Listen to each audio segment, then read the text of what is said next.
Assalamualaikum warahmatullahi wabarakatuh.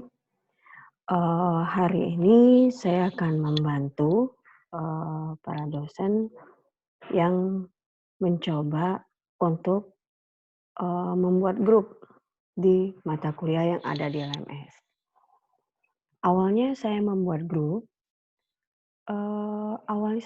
karena saya mengajar 4 kelas untuk satu mata kuliah.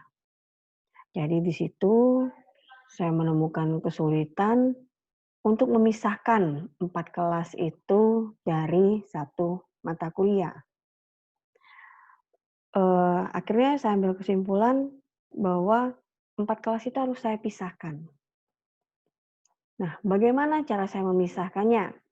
Setelah saya cari-cari, ternyata ada satu cara, yaitu dengan cara membuat grup, ya. Sini bisa dilihat contohnya yang sudah saya buat di grup mata kuliah saya, di mata kuliah program komputer, ya. Di sini bisa dilihat di users, kemudian di groups.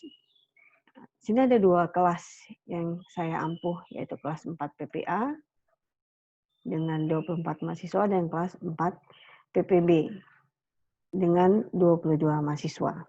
Ya. Akhirnya, saya akan mulai, tidak terlalu panjang, saya akan mulai bagaimana cara membuat grup dan untuk mata kuliah. Oke, di sini sebagai contoh, saya ambil satu mata kuliah, itu mata kuliah CAT, ya. Di mata kuliah CAT di sini ada beberapa topik yang harus dimasukkan, ya, ada beberapa topik yang harus dimasukkan. Nah, kemudian di sini diatur users, kemudian kita biasa menggunakan enrollment methods. Di enrollment methods, mahasiswa bisa mendaftarkan. Jadi biasanya kita memberikan enrollment key kepada mahasiswa untuk masuk ke mata kuliah kita. Enrollment key di sini, jadi kalau kita hidupkan ini untuk self enrollment key buat students, kemudian kita edit. Ini bisa kita kasih custom instance name, ya. Jadi kalau tadi self enrollment, kita bisa kasih kata yang lain. Sebagai contoh, misalnya silakan pendaftaran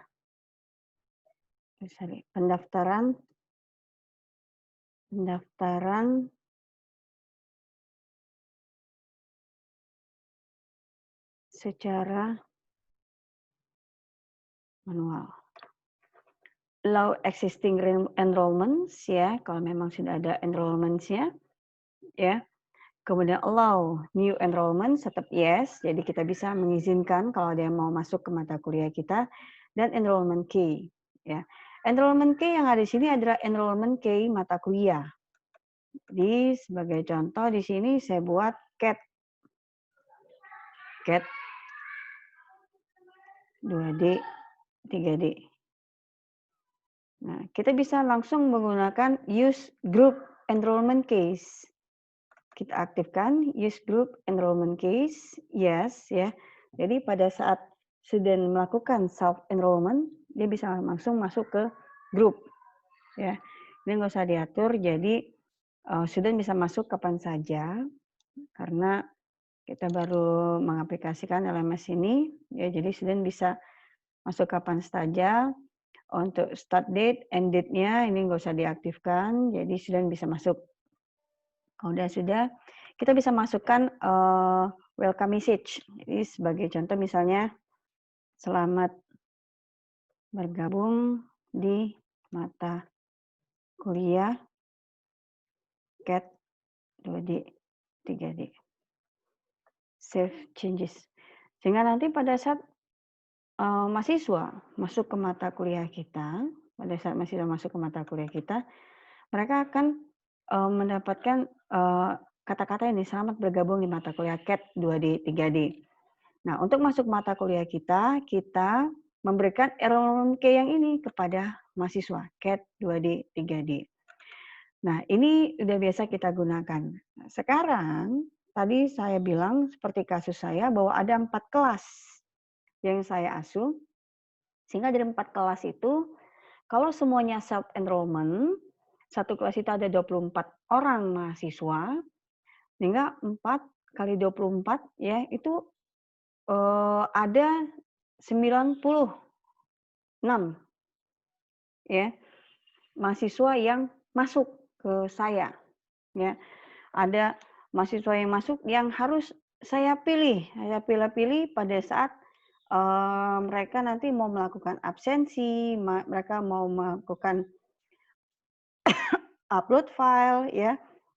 Itu akan membuat kita bingung ya. Kita bingung. Nah, di sini kalau sudah kita buat untuk self enrollment, sekarang kita atur untuk grup. Ambil di sini groups. Oke. Groups, kemudian nah, di sini kita bisa membuat beberapa grup. Jadi create group, kita mulai dari create group. Oke. Kemudian kasih group name. Sebagai contoh misalnya kelas, karena ini untuk prodi D4, sebagai contoh saya buat kelas 4 PPA ya. Nah, grup ID number-nya bisa dikasih misalnya cat 4 PPA, ini hanya sebagai ID ya. Kemudian grup description-nya di sini penjelasan dari grupnya kelompok kelas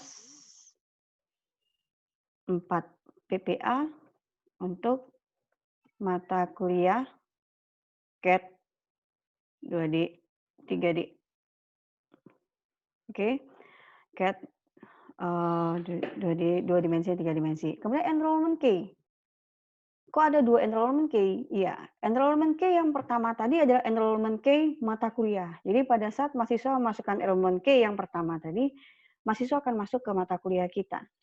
Nah, sekarang kita atur bagaimana caranya begitu mahasiswa login ke mata kuliah kita, mereka tidak usah lagi masuk ke mata kuliah, tapi langsung terbagi dalam grup. Jadi enrollment-nya kita atur. Sebagai contoh, di sini saya kasih enrollment key yaitu biar kelihatan CAT ya 4 PPA. Huruf besar, huruf kecil sangat berpengaruh. Jadi pastikan penulisan huruf besar dan huruf kecil. Jadi di sini CAT 4 PPA. Ya, ini bisa kita kasih gambar lambang dari mata kuliah kita, bisa dikasih. Kalau belum ada, kita bisa menunggukan dulu. Kalau sudah, save changes.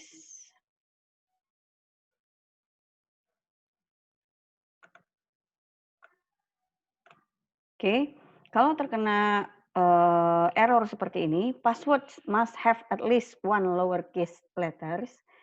Berarti kalau untuk enrollment key, kita harus buat aplikasi huruf besar dan huruf kecil. Itu bisa kita cat. Oke, cat-nya kita cat kelas 4 PPA. Ingat ya, enrollment key ini harus kita ingat ataupun bisa kita notes. Kemudian enrollment key inilah yang diberikan kepada mahasiswa. Sehingga mahasiswa akan gampang masuk ke grup yang sudah kita buat. Ya, jadi cat dengan huruf besar, kemudian kelas hanya K huruf besar dan 4 PPA. Ya. Oke, kalau sudah, kemudian kita save changes. Sehingga di sini akan terbentuk kelas 4 PPA. Ya. Dan kalau tadi seperti saya bilang, kalau ada beberapa kelas yang diasuh dalam satu mata kuliah, kita tinggal buat create group. Ya. Dan kalau memang dalam mata kuliah kita sudah ada, dalam artian ada mahasiswa yang sudah terlanjur self enrollment, ya. Jadi ada mata di sini sebagai contoh, misalnya saya ambil yang di mata kuliah, sebagai contoh di sini, ya, program komputer, mata kuliah yang sudah saya buat sebelumnya, kemudian groups, ya. Nah, jadi kalau kita mau, kalau udah mahasiswa sudah ada yang enroll sebelumnya, kita bisa atur untuk masuk ke grup secara manual. Kalau kita kasih enrollment ke grup tadi, itu mahasiswa otomatis akan masuk ke dalam grup, ya. Tapi mungkin kita sudah terlanjur memberikan enrollment key mata kuliah kepada mahasiswa, maka kita bisa masukkan secara manual dengan cara kita klik grupnya, ya. Kemudian kita bisa add atau remove users, menambahkan atau kita mengeluarkan users yang ada di mata kuliah kita. Ini tinggal kita pilih. Lihat di sini dari kanan ke kiri itu add, kita menambahkan. Jadi kita lihat potential members. Jadi semua yang ada yang sudah masuk tadi dosen-dosen yang mahasiswa yang sudah masuk ke mata kuliah kita, ya. Ini bisa kita add ke grup sesuai dengan yang sekarang. Ini adalah grup 4MA, ya. Bisa kita add.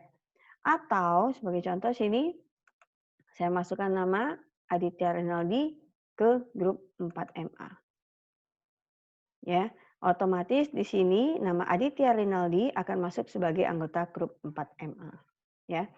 Atau kalau misalnya kita ada kesalahan, ya, misalnya salah memasukkan users, ya, kita bisa klik namanya di sini, kemudian kita remove, kita keluarkan dari grup. Remove. Ya, oke. Kalau sudah, kita back to groups. Oke, ini grup-grup yang ada sekarang.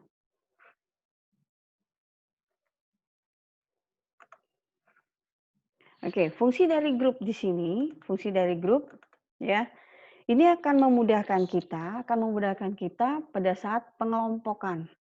Pengelompokan untuk absensi, pengelompokan untuk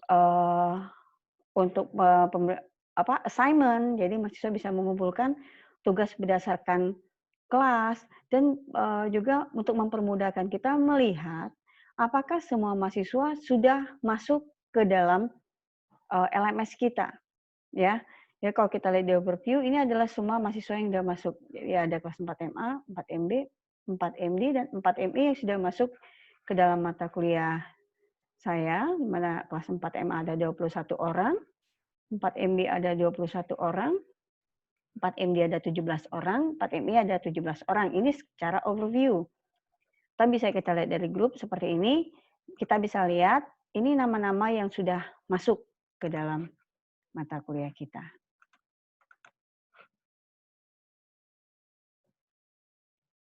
Oke, sekali lagi saya ingatkan bahwa jadi bagi para dosen yang mau masukkan mahasiswanya berdasarkan grup,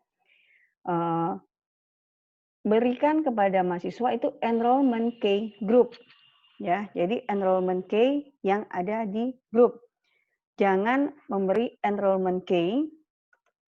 Ya di sini enrollment key yang di grup di sini, ya. Bukan enrollment key pada saat yang awal. Jadi kalau awal kita di enrollment method study, ya, yang self enrollment student. Oke, sekian dulu penjelasan dari saya dan terima kasih.